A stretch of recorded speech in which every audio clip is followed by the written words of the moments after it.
I'm gonna go.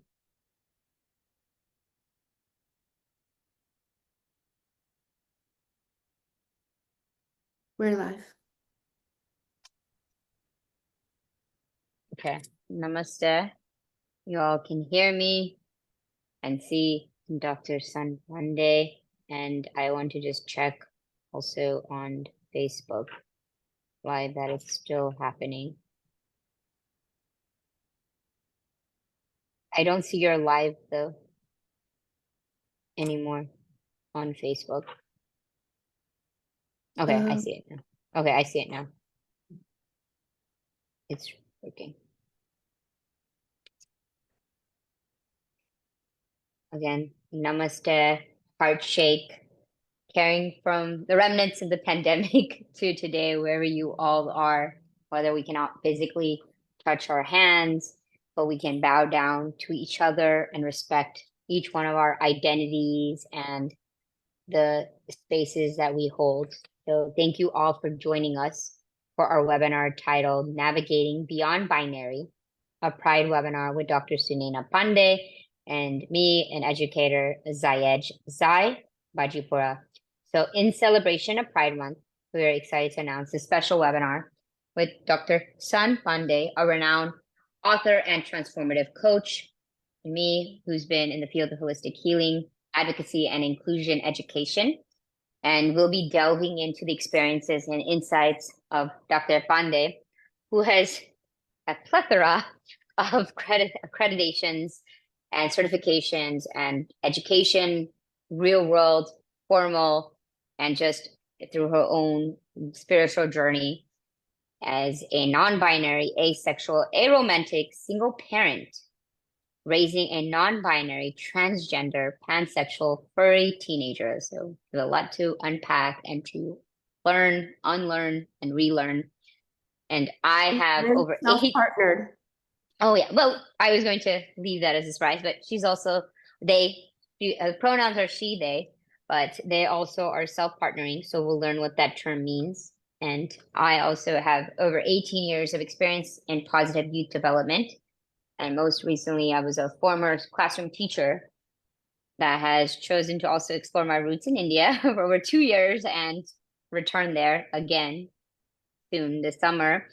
And so I have many on the ground tips, recommendations, and my own experiences working and nurturing with youth who are within the whole spectrum of different special needs, but then also just youth in general who have their own identities that they're stepping into.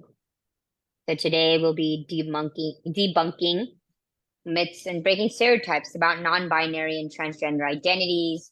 We'll be learning some effective parenting and teaching strategies to support and affirm queer youth.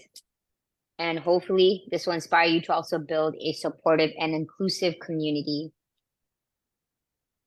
We also are going to share how to cultivate a more welcoming, inclusive, and culturally responsive classroom and school environment. We also will be diving into Dr. Pandey's book, Beyond Binary, Exploring Gender and Sexuality, which is a profound exploration of gender diversity and its impact on individual and collective identity.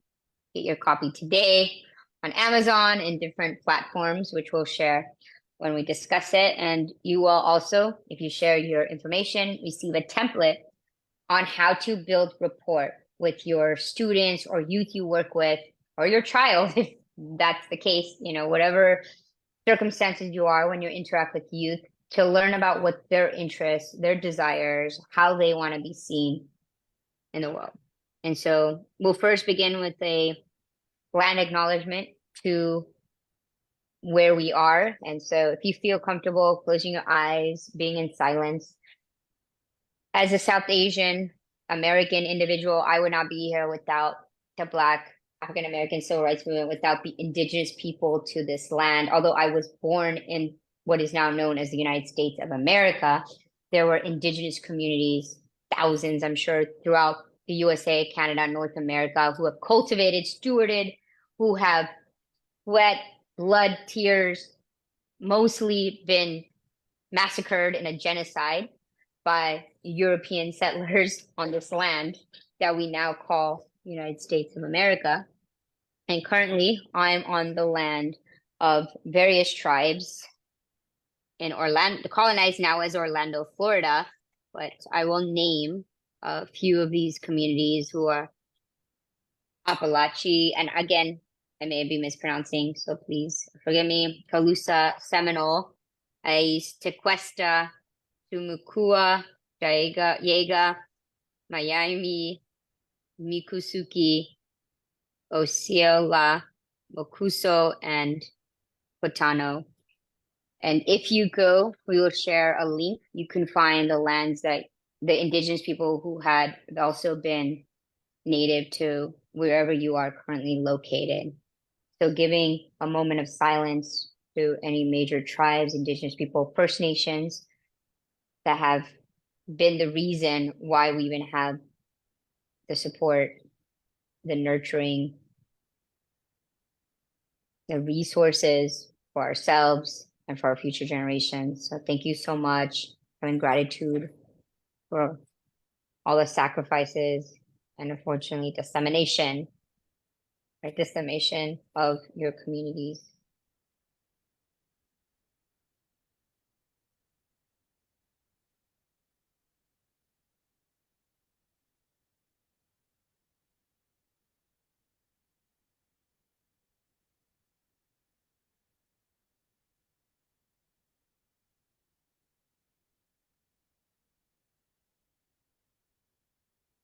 Thank you so much. And before I hand over the mic to Dr. Sun Ande, I do want to recognize that all of our liberations are tied to one another, and there are many genocides happening continuously throughout history and even present day, that none of us are really free until all of us are free, and to recognize that our liberations and our freedoms are tied to one another. And so thank you all for being here as we celebrate Pride Month. It doesn't have to be all depressing, although, yeah, I am in Florida and there's been many violations against human rights here, which we will talk to Dr. Sun Pande, who is actually a parent from Florida now, and they can share their experiences. So I hand it over to you. Thank you. And I want to let everyone know that I am currently sitting in the Wipanong area. That is what this area is traditionally known as. It's currently known as Hanover, but it's traditionally known as Wipanong. And the people of this particular land I sit on were the Lenni Lenape people. So I give thanks up to the Lenni Lenape people for stewardship of this land throughout history until the colonists came. And I am currently sitting in New Jersey, not in Florida. And it's nice to be able to leave Florida and come somewhere and see the diversity of Pride celebration, the diversity of Pride marketing, the diversity Pride management. They call it I forget what it is, like rainbow washing or something. Yeah. In a way or pink washing. Well, that pink washing comes out of the breast cancer thing, and then okay, so that's also rainbow washing. It's when these corporations will slap rainbows on or pink on a product to sell it when none of that money actually goes to where it needs to go. And I will also remind people that regarding breast cancer also, so much of that money not only doesn't go to breast cancer, but within breast cancer doesn't go to stage 4 research, which is what kills people, is stage 4. So sorry, I can pontificate about that as well. But I want to talk about my journey through my own, genders, but specifically parenting my spawn. mm. I wish there were a better term. I don't feel comfortable saying child, but I also don't feel comfortable gravitating toward using a gendered term like my son or my daughter, even though she is my daughter, she is transgender, she is my daughter. I like to highlight the fluidity in gender and sexuality. And Can you explain that? Because from what you're, and by the way, are you able to see me? I can see you, yes. Mhm. Okay. So many cultures, many religions, we grow up with this notion that there's a boy and a girl, a man and a woman, very distinct boxes for even our race, our ethnicity, everything. There's not a sense of like exploration or like you said, there's a spectrum. Can you explain what that is? Because there are even very famous songs that have like become viral because they feed into, our preconceived notions or our limited knowledge of what it is that gender is, sexuality, all of that. So can you like share more about this? What does fluidity mean for those who don't come from a cult, like they don't understand maybe within their own culture there's a fluidity, like being Indian and all of that. Instead of giving a top-down answer, I'm going to give a bottom-up answer. And I'm going to go back decades ago when we started to put these hormones and these endocrine disruptors into our foods, when we started to put these things into everything that we use topically, everything we ingest, all of the agriculture that we have, that we are creating our bodies out of, literally agriculture that grows out of the ground. Um, Once we started to tamper with nature in that way, we really set up the body to experience levels of hormones that weren't necessarily natural, things that we hadn't historically experienced.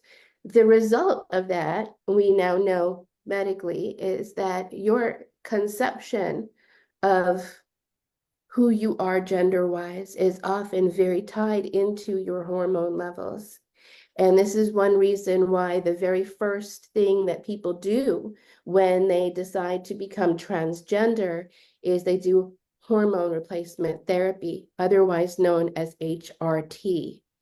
And what that does is that adjusts the hormone levels in the body so that you can feel more of your preferred gender.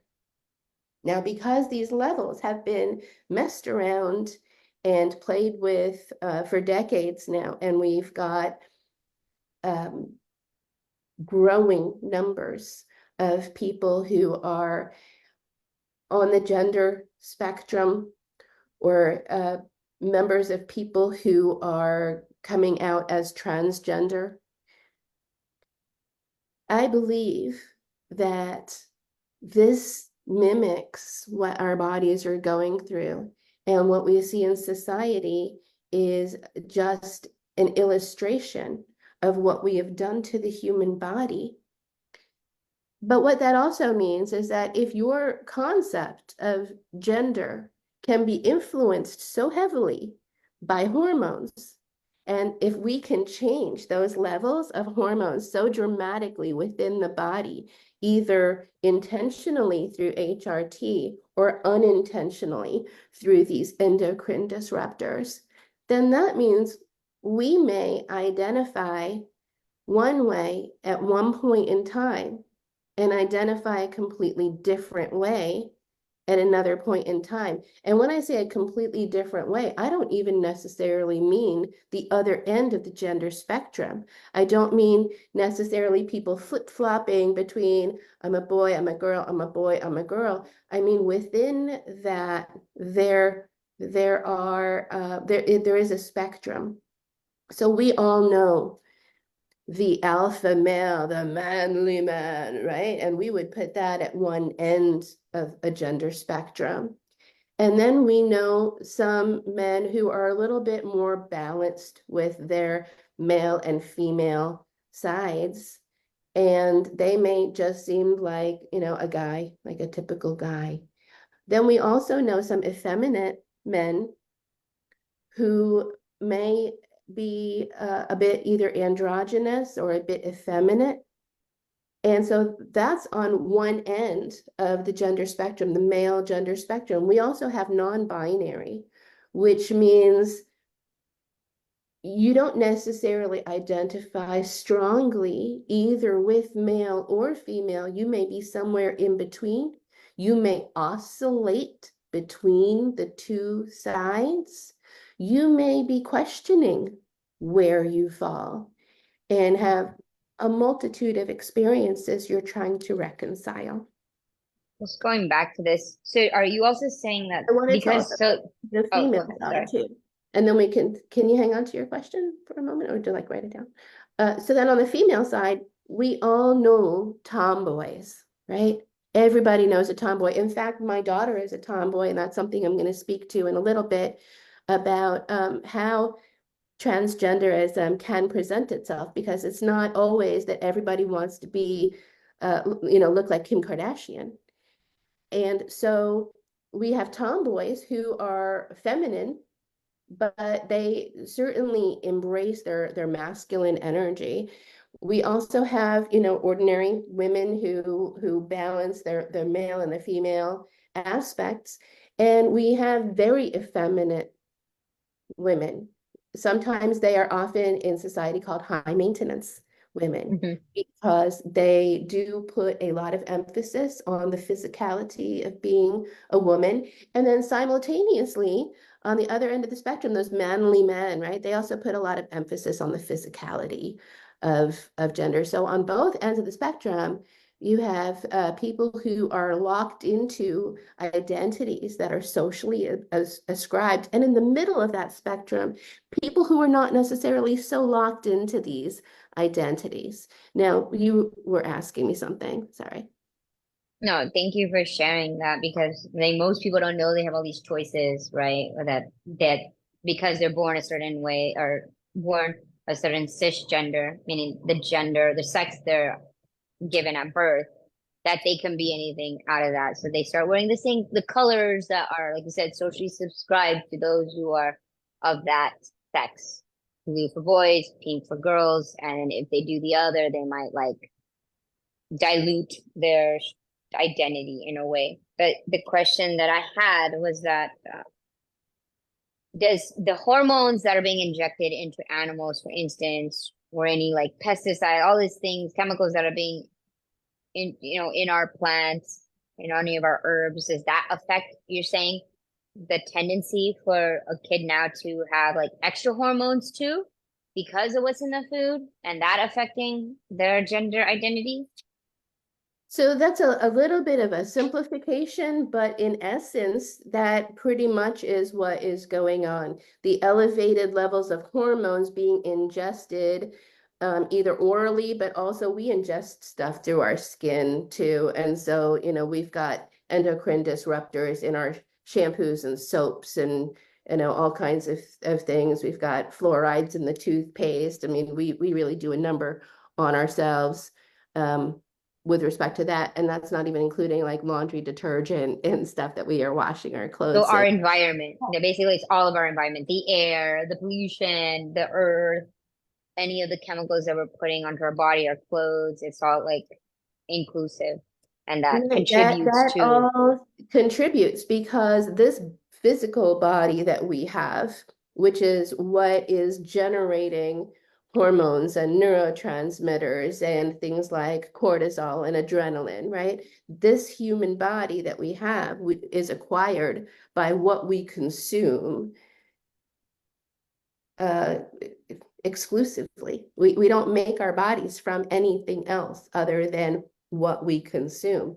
And so we are the net result of our consumption. When we are consuming large levels of hormones, we reflect that. That's how hormone replacement therapy works. You give someone hormones orally, and within time, if you're giving the female hormones, a man is going to develop breasts and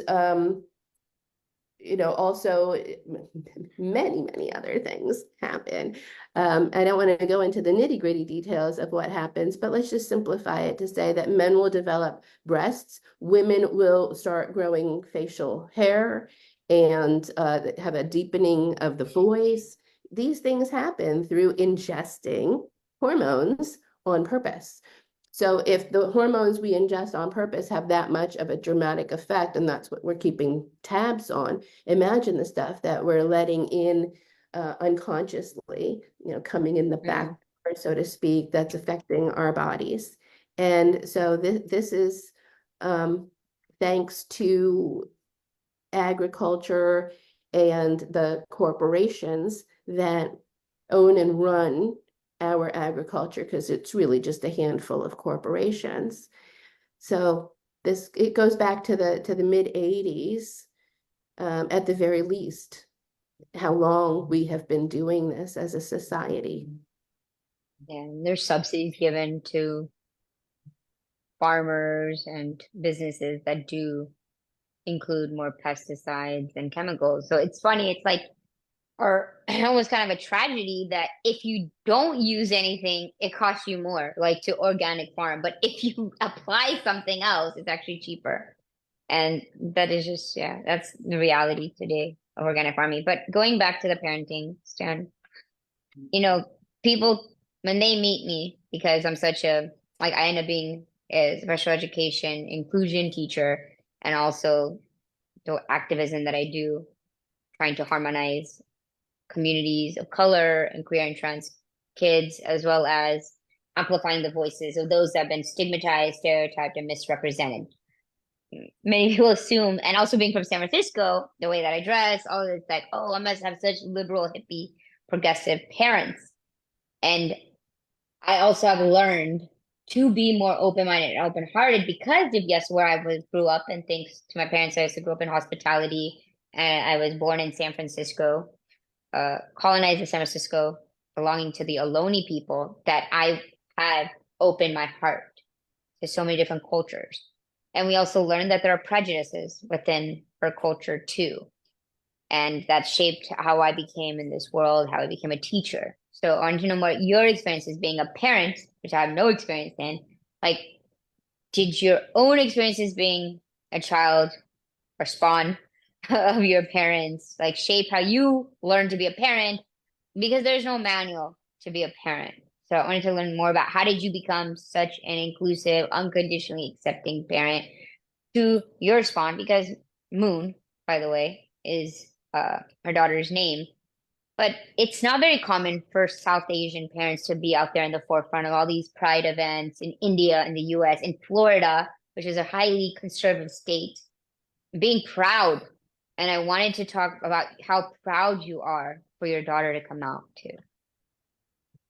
It's been an interesting ride, a bit of a roller coaster. So to bring you back to my own youth, I for a long time was very open about my sexuality, a little bit disturbingly so. At the high school level, I was known to kiss girls in the hall. I was pulled aside for it, got in trouble for it.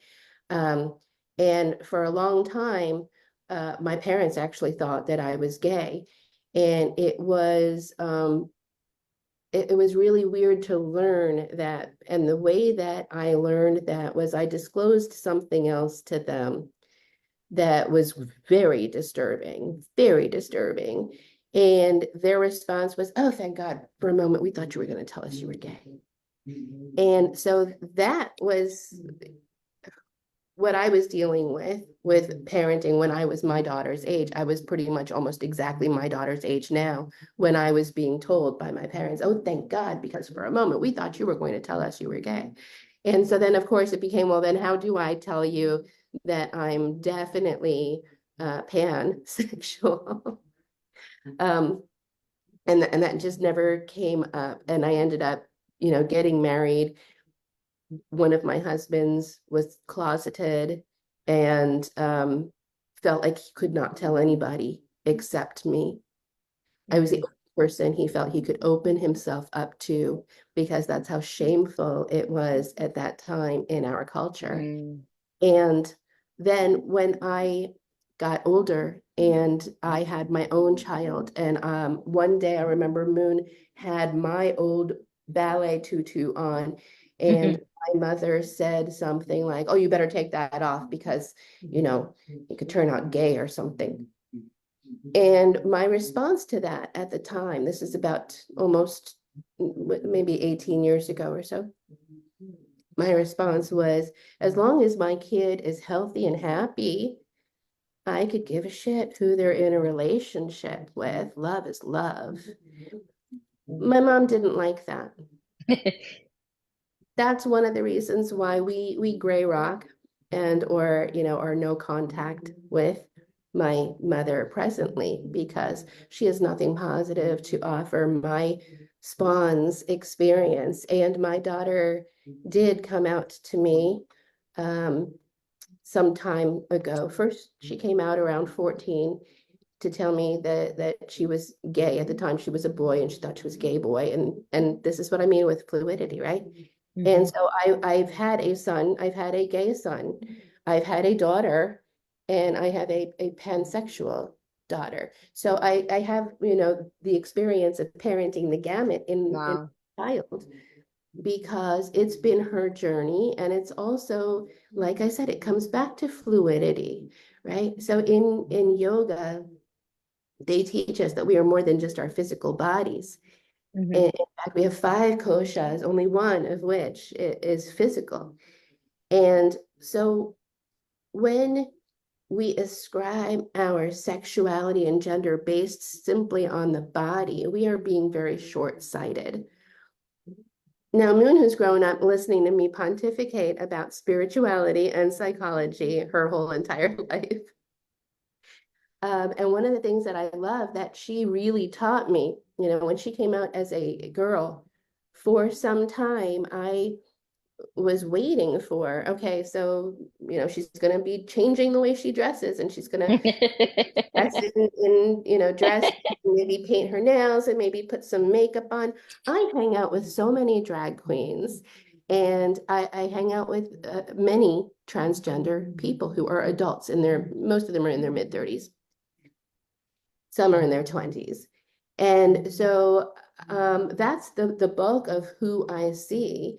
And when my daughter came out, there was this expectation that I had, right? And this is my own story that I run, and this is my own journey and my own personal growth, because it was a learning curve for me to understand that my transgender daughter does not owe the world femininity. And Mm.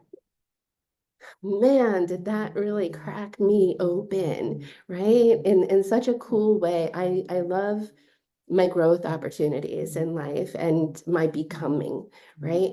Because I don't think that in my younger years, I really understood that level of identification, right? Although I had it all around me, because now it's summer. She's a girl and she's out there in swimming trunks and a t-shirt and hairy legs and, facial hair. And she's 6'3" at this point. Mhm. And a lot of people will be like, well, I thought she was a girl, so how come she's Mm. not in a swimsuit, right? A female one piece or a bikini. And it's hey, where's your expectation, right? What is it that you are telling yourself, thank you, is a story of who a woman is.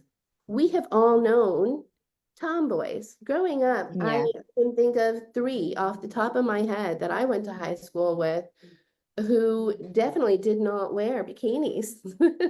But like tomboys also can't take off their top, like a lot of people who are trans masculine, even that's not a woman, but many people wait to get surgery, right? To do that. I don't see any like cisgender women being able to go topless, like comfortably, right? Like I'm sure many of us want to do it where we won't get creepy looks, right? But It's an that's issue something that that we I have to have, face. I firmly believe that women should also be allowed to go topless if they would like to. And if not, then why are we allowing men to do it? I I'm a big agree. proponent of, not just equality, right, but equity. And um, there are many conversations, even in the breast cancer community, about women being topless because many go flat. And then it Mm, becomes a thing of, oh, you're not supposed to have your nipples showing. I don't even have nipples. I've had my nipples, mm, even though I currently have breasts because I had them reconstructed. I don't have nipples. So mm. does that mean that I can go out in public Okay. shirtless with no nipples, right? There's a big hypocrisy in our society. And I think having these conversations blows the lid off of it and invites in some real, sincere, authentic dialogue about how people identify and who they are and why we have some of these societal rules and where they came from. And maybe, do we need to re-examine them? I think we do. We do need to re-examine them. And I feel like from my own personal experience being a cisgender woman, there are many things I want to do, but I don't feel safe to do them. Like say in India, I've been traveling India for 2 years. So many times I'm like, why is there a rule for a 9 p.m. curfew? And things get sketchier. Even though I'm like, no, I'm gonna defy this law, I will still be able to go out. And then I realized it gets even sketchier at a certain time where I can't control anybody else. So I have to be the one, unfortunately, that has to be controlled. And I have to control myself from also putting myself more at risk. Same thing if I decide, okay, I should be able to go topless, but then there are people that cannot accept a woman being this way. And then seeing a nude woman because we know how much objectification there is of women, that it's not safe you know, there's a lot of recording, there's anything can be done, very disparaging, remarks or just like I said, the objectification But there's and still a of lot of women's growth bodies.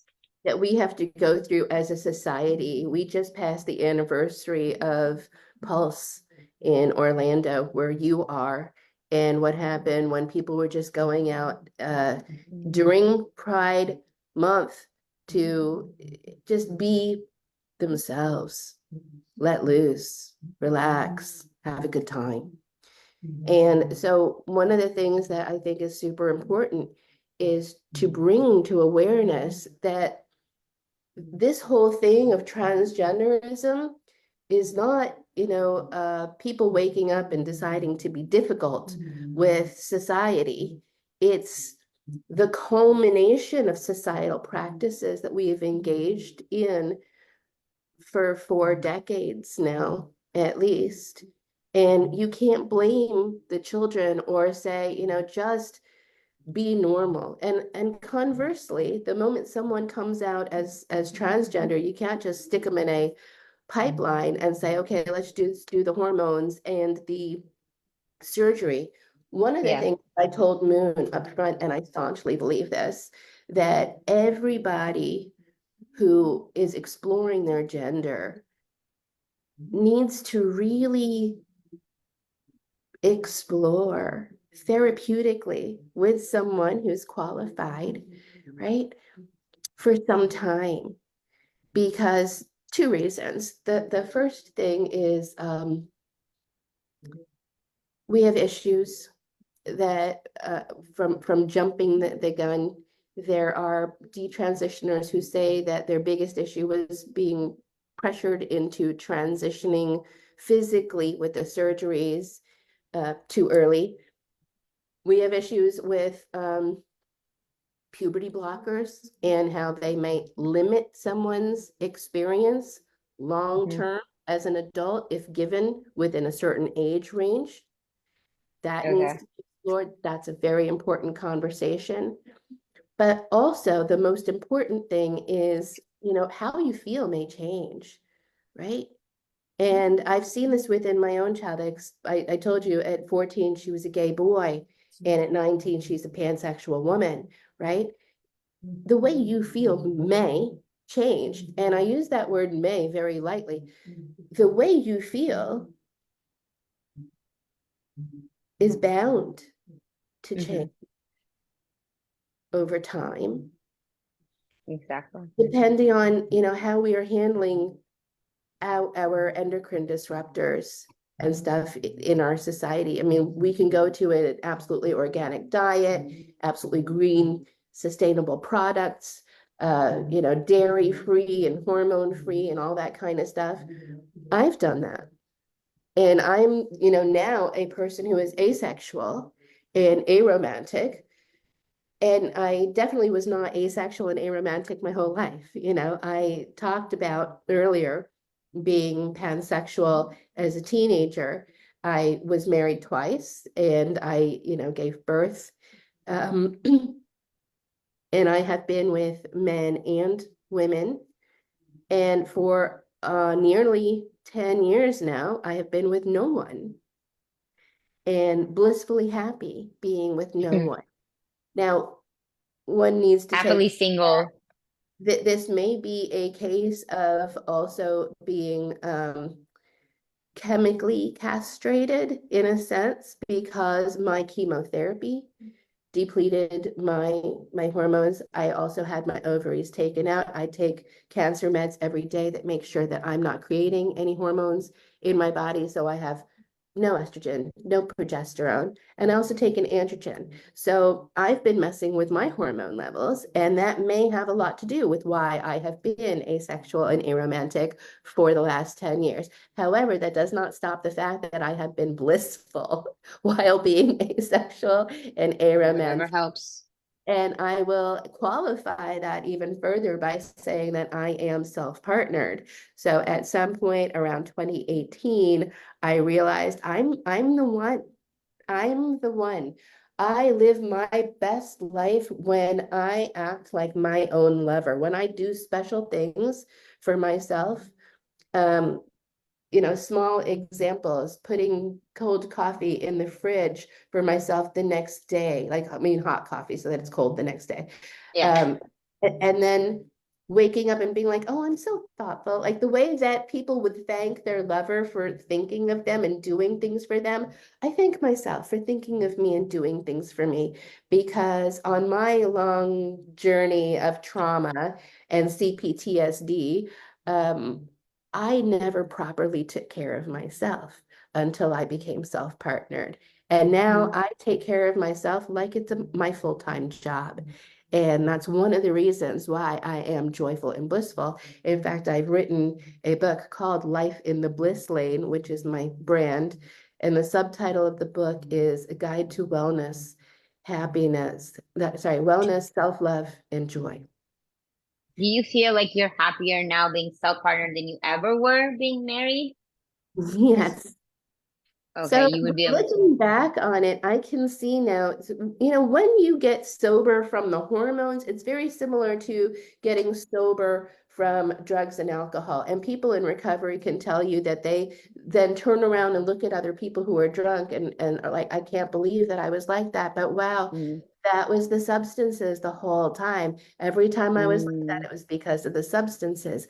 I turn around and I look at my life on hormones, right?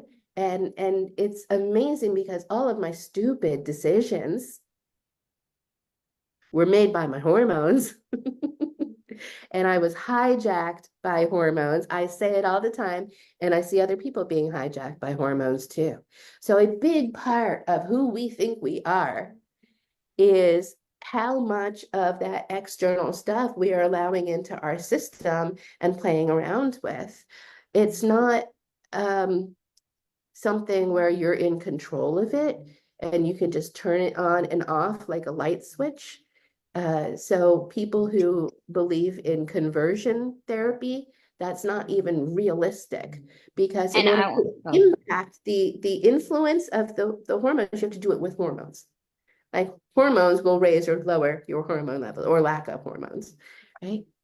I just want to share like talking to so many different people with the fluidity is that many people deny their sexual orientation, right? Like quote unquote they're in the closet, or they're people that will get married who had actually experimented. You hear many quote unquote heterosexual people who had experimented with the same sex in school. They have thought nothing of it. And even after marriage, they may have had some inclination, started to have some of that like desire, or something had triggered them where they realized, okay, maybe I am actually gay or whatever. And they actually will have to leave marriages to really live their truth if they decide, right? If it comes out. But there are people that are in marriages who also continue to live a double life, unfortunately. So it's not something when people are like, oh, It's Yeah. fluid. How is it fluid? There are plenty of people like in India, right? Right now, it just recently got decriminalized to be homosexual. Gay marriage is not allowed. But do you know how people are married on the outside? But because India is very patriarchal and there's so many spaces, there's only men. Like, do you not think that maybe something else is happening? Like, this is not something that's really a secret. There are many communities where they know where there are people that are on their social apps, media apps. There are many countries where there is a lot, many of these And this acts is happening because it's where, criminalized, so they have to hide it. so I think it's criminalized because of colonization, right? Exactly. We You want to talk were about the Indian colonized culture, by the by way? two very oppressive cultures, two very oppressive cultures that also had a vested interest in removing our culture, right? And so through 1,000 years of colonization, we have gotten far from who we were as a people. But you and I went to Khajuraho, to the Chandela temples, and the Chandela temples show this fluidity. They show people engaged in all different acts with all different genders, with all different beings, right? And Multiple beings, the polyamory. Yes, polyamory, exactly. All of these things are natural. In fact, not only in our culture that goes back at least 10,000 years minimum, right? And that's a very conservative estimate as well.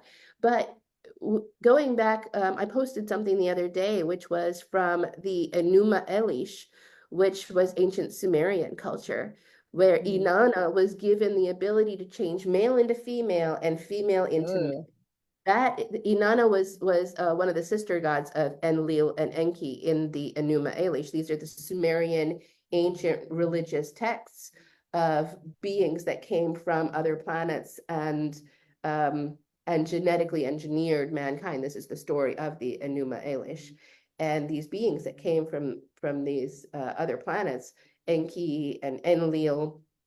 There was a woman who was part of that. She was a sister of Enlil called Inanna, and she was given the ability to change male into female and female into male. So we've had transgenderism going on, going back to ancient Sumerian culture, and it's all around the world. In fact, if you get a copy In your of book. my wonderfully illustrated book, this cover was done by my daughter Moon.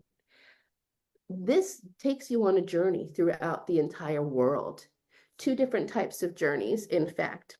I take you on a geographical journey to the different locations of the world and all the different non-binary people who inhabited these lands. And then I take you on a journey through different spiritual cultures. And you can Mm, see in different spiritual cultures the significance and the meaning of being non-binary. Non-binary people were often very special, very highly regarded mm. people, very revered people, people You who aren't. may have even been considered to have superpowers in, you know, in that context of their primitive cultures. So in India, for instance, there's the Idra community. And I love this term that I heard from this Samoan filmmaker when I watched a documentary recently at the Queer Women of Color uh, Festival. So Queer Women of Color Filmmakers Festival. And they had talked about like the whole film was called A Fish Don't Drown. And this boy who knew he was gay and somebody, he felt ashamed about it. And this mentor told him like, your a fish's nature is to swim, it won't drown, right? It's like your nature is to be who you are, so don't be ashamed of it.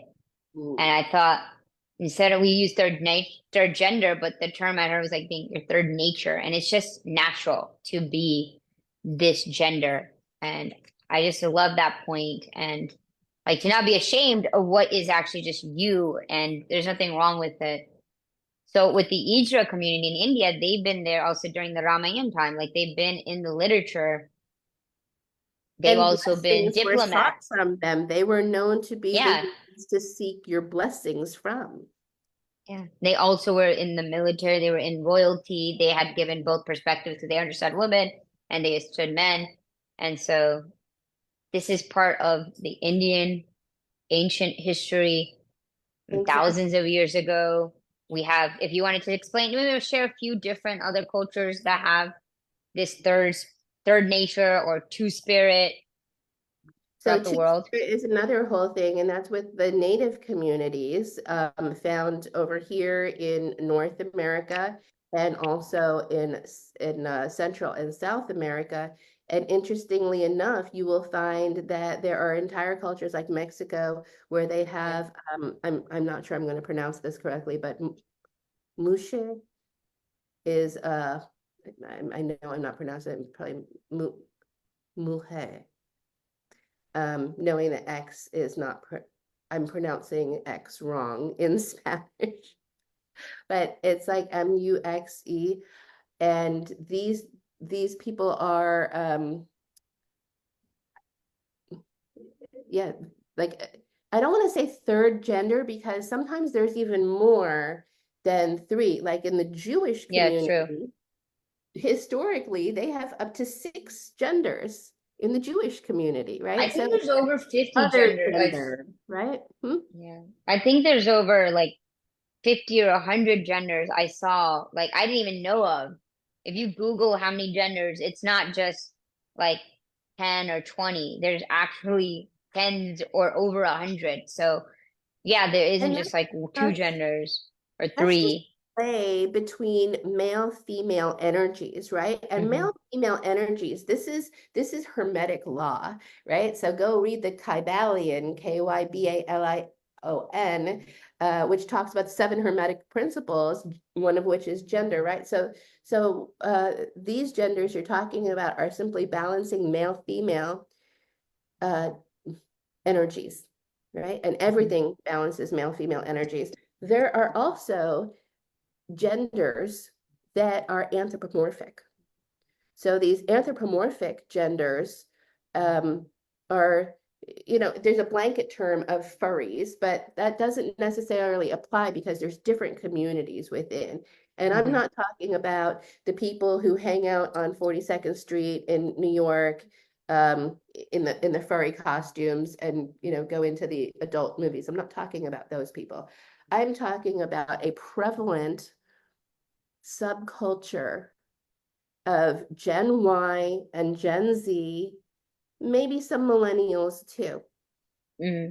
who are actively embodying the energies of other beings, not just male and female humans, but in the furry community, you may have people who identify as partly feline or partly wolf or something like that. You have the whole gamut, the whole Can you range. explain I have a that friend who though? calls Like, herself can you can you explain that more? Because I think there's a lot of like misunderstanding. I mean, I don't understand it very well either. So is it because it's not a costume? It's not something you just dress up on a right. special holiday. So can you like what does that mean that they're imbibing these multiple like qualities that are usually for That's animals?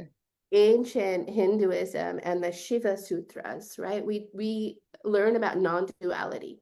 And the only way that we can truly experience non-duality as human beings is if we close these camera lenses that we have right here, which we call our eyes, which are our windows into the world, and forget for a moment that we're seeing through our eyes. And if we try to connect with other life, and in the non-dual practices of ancient Hinduism, they connect with more than just other life. They connect with inanimate objects because consciousness is said to permeate everything. And unified field theory in modern day quantum physics is showing that this is correct. That in Actually, fact, you know, oh, go every ahead, sorry. proton has the entire information of the known universe in it. Every proton, not just a proton within a living being that aspirates breath and is carbon based, right? Which is how we basically define a living being. But in this bottle and this phone and this chair I'm sitting on as well, every proton within this also contains all of the information of the known universe. So there are people who are born into this world in the last couple of decades who have an inclination or a gift to be able to commune with and identify with other living creatures. Because as I mentioned before, we are not just our physical bodies. In fact, we are not our physical bodies. We are not. And, Exactly. you know, that, that is modern anatomy tells us that we are our central and peripheral nervous system swimming in cerebrospinal fluid inside of this meat puppet. That's really the reality of it, right? And there are certain people who decide not to focus so much on this individual meat puppet, but at a soul level, identify with more than just their limited body. They identify with other energies and other living creatures. So some of them will take on some of these energies. This was very common in Native American practices, very, very. Exactly. And so this is not something that is necessarily new. It's just something that is I think people are freer to explore now because of pride, because of LGBTQIA plus, right? Because we have these conversations and these dialogues where we normalize it. People don't have to necessarily be born into a tribe that is Native American to learn about these things or explore these things. People are free now to explore them just because the spirit moves them so. Like what you're saying is when you just say furry friends, you're like, why would people like, why can you be a fox? Like that doesn't maybe resonate with them. But when you look at the indigenous communities, they had many names that they passed down that had bear in it, right? Tiger, They were. lion, even in They wore headdresses and skins to true. take on some of that energy, right? Hmm. And so Then you, there's yeah. nothing new and there's nothing wrong in exploring these anthropomorphic energies. People do it all the time. People are utilizing animal skins, animal feathers, bird True. feathers to do certain ceremonies. Why? Because these things are imbued with energies, right? There is a human consciousness, there is an animal consciousness, there is a mineral consciousness. These things exist because consciousness is in everything, but they are different consciousnesses, right? We as humans not only can tap into and connect with animal consciousness, we can Mhm. also tap into and connect with plant consciousness. It's just not done as often, but there are South American communities that used to do this with plants in Peru, where they would have energetic Yeah. exchanges with plant life. And Mm. there's a whole exploration waiting to happen the moment we stop identifying with the physical meat puppet and we explore the rest of the world that we are connected to, that we are birthed from, that we build our bodies out of, and that we are ultimately one with. Mm. Yeah, that's beautiful. And then I did want us to share, like in Hinduism, we have monkey gods, elephant gods, right? There's always an animal as a vehicle. It's a tiger, a lion, a rat, even a bird. So there's peacocks, like so there is so much of that energy and spirit within that religion. I may not be as common in other religions, but it's not something really like strange if you think about it. I guess when you look at the context of modern day society, you might not think like, why is that person wanting to be an animal? But then you look back in history, there's always been an attunement to our land, to our ancestors, to our animals, to our planet, and to the unseen energy that In the pervades our corporate society. world, people are often lauded in the corporate world for utilizing any edge that they can get over somebody else, right? If you're able to harness technology in a way that makes you more productive than somebody else, people are like, oh, wow, look at him. He's got, AI. I was right? kidding. He's got Yeah. these, yeah, AI, right? So Mhm. it's applauded and lauded in the corporate world when people utilize other energies that are mineral. Why can't we utilize animal energies to Mhm. give us hacks, to give us extra powers, to give us an edge over somebody else? It's limited thinking to say it's okay to utilize mineral energies and mineral consciousness, but not animal energies or animal consciousness. And It's if you think about it, also, when we're saying yoga, these sages had observed nature for so many thousand, hundreds of years, thousands of years, and they named all the asanas from nature, which is fascinating because if you look at nature, you don't see any species that just kill for entertainment. They just hunt for the hell of it. They're trying to gain land. Like if it's necessary, they do, but not in excess. And that is something we can learn from the animal world, right? How they also, like with the indigenous communities, they plan for the next 7 generations, not just for their immediate family, right? Or for this generation. They think that in advance. And so when we're looking at what is considered industrialized, what is considered even developed, we really need to change our perceptions and perspective because there was another podcast I was listening. I was like, somebody had changed the way I thought about third world and what developing was and what developed. It's like we really have to change the notion of what is advanced, what is industrialized, what is people wisdom. who make the argument, and I write about this in my awesome and amazing book. Please grab your copy. People often link this to transhumanism, like the next evolutionary jump for humans. And I really am interested in reading more about it. I'm not going to say that that's something I necessarily believe in, but I'm open to the idea that our growth might not lead us in the ways that we think and suspect, but may in fact mean more union with that which is around us, which, going back to what you were saying is what yoga is, right? Yoga is union. And Mm. not just, striking a pose in, a studio somewhere and holding it for 2 minutes. It's seeking that union with everything around you. And that ultimately is the ticket to life in the bliss lane. I just want So to be respectful. Go ahead. I want to talk about us though, and how we work together because when I first met you, there was something about you, right? And your connection to the youth around you.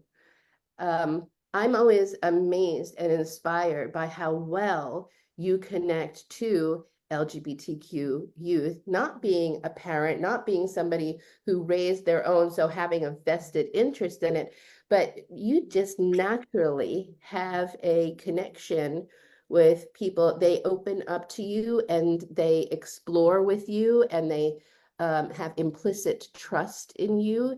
And that's a really beautiful thing because we need leaders like you who can allow people to open up more instead of making people cower in the shadows out of fear, which is what, our current leadership is doing. And so I know I'm always wanting to know more about your mindset and what it is in your life that gave you that kind of edge, the za edge. Connect with the people that you connect with. You and I have worked, years ago with the teen population, and that's a very difficult population to work with. But it's also a population that you excel with. You have your own superpowers, and I would like you to tell me more about those kinds of superpowers. Yeah. Thank you for acknowledging my openness and my compassion for youth of all the identities, queer, trans, global majority, BIPOC, as we're commonly most known, Black, Indigenous, people of color. And sorry, can you hear me? Okay. So I always joke that people ask, don't you want your own children? And I say, I think I'm able to give more love and compassion and energy, first of all, because I don't have my own children. I have energy to give, a surplus, because I don't have to worry about the day-to-day basic needs, grooming, all this, the responsibility of having to first birth those 9 months to also like the selflessness, the altruism that comes with being a birthing parent, right? As now is the inclusive term. to raise a child from infancy to adulthood, not just 18, as you know, in many of our cultures, we're still always going to be a child to our parents. And so I think that does help. And then secondly, having so much love poured onto me from my own family, but also knowing like I also had that love, not just for people who look like me, but those that did not look like me. I had this being from San Francisco, there was so much houselessness. There were so many identities that were being prejudiced against or racist against because of just how they looked. And what was the difference between me and them? When I work with youth and the programming for Show and Heal, which is the nonprofit that I founded, literally a play on show and tell was to show and heal communities that never had the opportunity or didn't have as much positive attention either in media or in their environment or society to be represented in their best light because it was just assumed all these stereotypes were true that were being projected by the media. And so that really Show and Heal was basically a platform that I had used as an educator to be able to share the unique stories and identities of the youth I had worked with. And I work with youth from all over the world, basically almost every country, I would say, and identities, religions, sexual orientations, castes, genders. They actually are my teacher.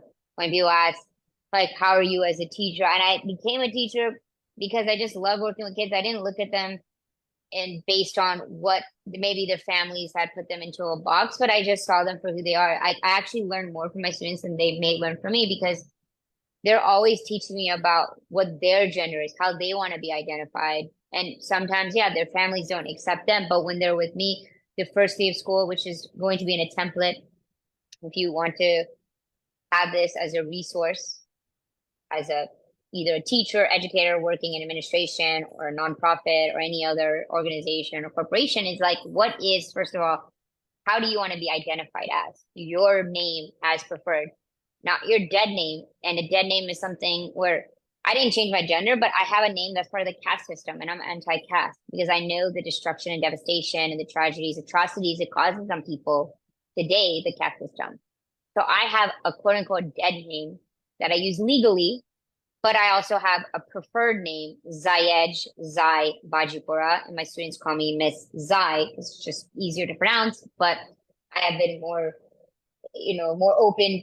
I've been more confident also using Zayej because it's not that hard. People just practice a little bit, they get it, right? That's my preferred name. And I use my village name, Bajipura.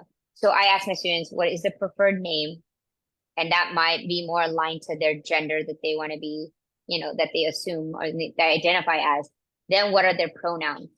I know now it can be dangerous in Florida to even ask someone about their pronouns, where teachers are getting fired or arrested, I think, or fined if they even ask for pronouns, or they also cannot share their pronouns. So there's that. Then what are their interests? What are their passions? Because many times when I've been teaching and I'm doing sessions with youth and I'm asking them, what are their interests? What do they know about themselves? The self-awareness piece is critical. Like you can go through 18 years of schooling or 13, whatever, once you start school, and there's not one single class you take on learning about yourself. What are your multiple intelligences? Not just be a science, a doctor, a lawyer, engineer, go into science and medicine or business. Like, no, what is it that you actually are naturally more gifted at or want to pursue and learn more about? You don't have to be naturally gifted in this or that, but you can still be in a career that is associated with that. But also just like knowing what your hobbies are, what your interests are, your passions, what are you good at? Most kids, they just want to know A, B, C, or D. Our system of education has been so watered down to let me just put a Christmas tree or all C's. Let me just get the pretest and memorize the answer choices, where I've seen teachers basically give an exact replica of a test just so the students can memorize that answer in a multiple choice test so that they can score higher. They're not creating their own answers. They're not using their own background knowledge. They're not even seeing themselves in the textbooks. Maybe there's one paragraph on kids from the global majority or one paragraph. Maybe not even. I don't even think I saw anything about the queer community actually. And in Florida textbooks, for instance, there are many people that aren't even included because of their sexual orientation. You know what I mean? Like Mr. Rustin with Dr. Martin Luther King Jr., who was also an organizer of many of the Washington marches and all of that. But because his identity as a gay Black man didn't go well with society at the time because of homophobia, they don't include him or his like they don't include his identity.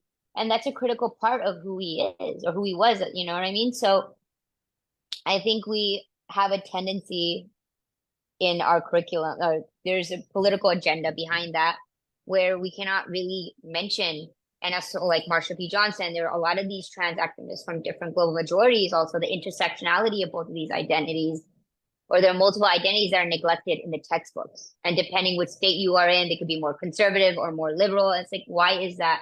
That people don't even know their own histories, right? Or they don't even know the full history. And so then people are getting like, oh, this is all new. Why are you changing the curriculum? And it's like, no, this has always been there. It's just that you haven't been taught it. And now all of a sudden you think it's all unfamiliar. Or what are you brainwashing my kids with? I never learned this. Why can't we just go back to the way it was? There never was that. It was just that you were being coddled and babied and manipulated, honestly, to learn the truth. Also, if you go back, you will find truth if you go back enough, right? So one of the things that I find very interesting is very few Indians know about Ardhanarishwara.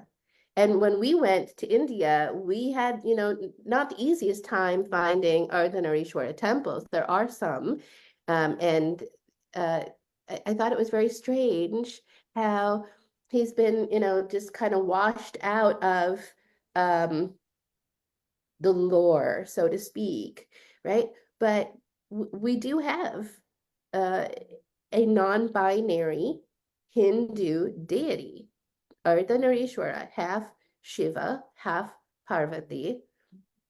And Ardhanarishwara comes forth to say that we all balance male and female within us. Gender is not a light switch, right? We all balance these male and female to different degrees. And how you balance them to the degree you do is where you end up on the spectrum. So thousands of years ago, we had a gender spectrum with Ardhanarishwara, and yet somehow that all got covered up, right, by the white man. And then continuing on that, so I always look up to my students because many of them are coming from such like severe, so many oppressive systems where they had overcome poverty, racism, homophobia, racial profiling, and other forms of discrimination, abuse, child abuse, And I also want to trauma. talk about that for just a moment. You and I worked in a very interesting area because when you say that they dealt with poverty, most people don't understand that there is poverty in America, right? Yeah, Especially exactly. In people India, they don't. They think we're all rich and white and blonde and blue-eyed and all like people don't Hollywood. understand some of the struggles of the average kid in school, at John I. Leonard, where you were teaching. It's a Exactly. very diverse population and some of the most at-risk students as well. Yeah. So these kids had overcome so many things that I can understand and I could see why when I first worked with incarcerated youth over 18 years ago in Malibu of all places at a detention center out of college during college, I'm like they had not a lot of family security, financial resources, they didn't have safety. There were gangs that then the only way they felt they could be safe and protected was in a gang, or they had to steal in order to eat or do something, help their family. So when you learn the systemic circumstances that these youth are in, then it gives you a story and a context to why they behaved in a certain way. And so I never looked at kids as bad kids. And unfortunately, I even heard teachers calling their students criminals or they look like criminals just because of the way they dress, not understanding like what these kids had to go through just to get to school. I had students who had to pass through gangs that were trying to recruit them or drive-by shootings or had families who were murdered, throughout like their upbringing. And imagine facing this domestic violence, like I said, sexual trauma, and where are they really ever going to feel safe? And so part of one of our programmings for Show and Heal was to have like a brave space for youth to just be themselves, how they wanted to be identified. And yeah, like the principal had said, they're kind of like all the kids who are on the fringe, but there really are more of these youth. It's just that there weren't many places for them to feel, to be themselves, to step into their own power And so we focus on holistic tools. We're also, Dr. Sunay Pandey has shared a lot of therapeutic modalities to kids who have maybe had the stigma. You know, our cultures don't really promote going to see a professional or speaking about your problems or even speaking in some cases. And so it was a way where they could express themselves, be who they are. And so when we could share more about what we also did together, but it was more when I think of what are some effective teaching strategies, like seeing the child, the youth, your student as they want to be seen, not what, you know, they have so many expectations, what their parents want them or their family members or whoever's in their care, the guardian wants them to be, wants them to dress a certain way, be a gender, be this career, act a certain way, all of these things. But what is it that they want to be and who do they want to be? So nurturing that in So within themselves and affirming it. I have a question. When we do it as parents, it's called child-centered parenting. When Mm. you the teacher, what do they call it? Is there a term for that? Is there a I've heard more like whole child centered, but it's that's inclusive to everything. You know, like when you look at the child, like that's nurturing them holistically, whether it's their mental health, emotional health, social health, physical, spiritual, right? That's whole child centered. And also being culturally responsive. Like not every child has the same privileges, right? We have students that are being targeted because of their skin color or their nationality or their lack of citizenship, right? Or their accent, the way they are dressed, all of these things affect them in their day-to-day lives and their opportunities based on the name. People are not even given a call back because names that are sounding quote unquote more black or African American don't get half the percentage of callbacks as someone who has a white sounding name. Like this is reality. Profiling, right? Is just is like it is so devastating. Like the statistics on people who are black who are being pulled over by the police for just something minor or not having anything just because of their skin color, then it leading to also murder by the police, then also longer sentencing because of their skin color for the same crime as a white person. I mean, this is like people don't understand. It's not that certain people are more dangerous or more criminals. No, it is prejudices, whether people know it outright, there's implicit bias, but then there's also overt racism, and then there's also like a system of this oppression. So as a teacher, you have to take into account when teachers say, I don't see color, like you can't say that. You have to see that everyone has their own upbringing, socialization, their culture, their experiences. Like to have a kid have to be talked about, like especially with the Black community, the parents have to talk to them about being pulled over by the police. Like I know I didn't have that conversation being what is called a more, the model minority background, right? Like I I didn't had have to have that conversation. those Hmm. conversations with my daughter, especially when she was a boy. I've had those conversations of, when you're in public, if you were approached by a cop, this is what you have to do, this is what you have to say, That's and it's great. hard because you can't really coach someone who has autism, right? And And you've been expect seeing the cases too, right? Of how, if you want to share a little bit about what is happening with autistic children or young people Well, being, to put it bluntly, we have trigger happy, um, people in uniform who have uh, really escalated situations that never needed to be escalated simply because the child was a special needs child. And this has often resulted in death many, many times. I can't count on my fingers the number of cases of children who are special needs who are gunned down by officers because they are not equipped to be able to understand the nuances of the situation, and Mhm. they will just rely on their impulses, sadly. And So there's it's not a lot of sensitivity and knowledge, like you said, sensitivity, awareness, but there has to be education, honestly, because if you're not associating with people that look different than yourself, who have all these diverse identities, then you're not going to know, you're not going to know how to pick it up. You're not going to know like, oh, this is stimming. This is not them trying to be, what is it called when you're like evading, like when you're evading the police and authority? evasive. Just Yeah, but there was like a specific term with the authority, like disrespecting the authority. It's like, no, this is just something that they can't control, right? It's not something that they're being dangerous or like a threat to anyone else. Right. You know what I mean? Yeah. But so those are some of the strategies I have. I will create a template that I can share with anyone who's interested on just basically teaching. If you have a heart and you're able to see who's in front of you as a human being and for all who they are, we have such high expectations and standards for kids. It's like, when I was their age, I didn't have those tools, which is why I started showing heels because I wanted to learn breathing techniques. I wanted to learn how to have a social support system. I wanted to learn about my mind. I didn't even know that my mind was thinking negative thoughts. I didn't even know what thoughts were until it got to the point where I had to like get help because I didn't know what else to do, right, professionally. So I think that we as adults sometimes have such high expectations on kids, but if you think about what you were doing at that age, you would think differently. Like there's no way you could expect that from a kid and from, at that time. So I think, and another thing is that when I had traveled in India for over 15 states, everyone's like, oh, you must know the language. Honestly, I don't know any language fluently in India, but you have the language of love and compassion and being authentic, being able to share laughter, being able to have that genuine concern about helping others. And also, you're also being learning from them. Like I said, I'm learning their native languages or So their dances. one of So the that things, helps yeah, so I just wanted transcend to put barriers. it in here that we have a saying in psychology, amongst people like me who have studied play therapy. So I spent 15 years doing play therapy, and this is what I see you doing with the people that you connect with. And so we have a saying that play is the universal language.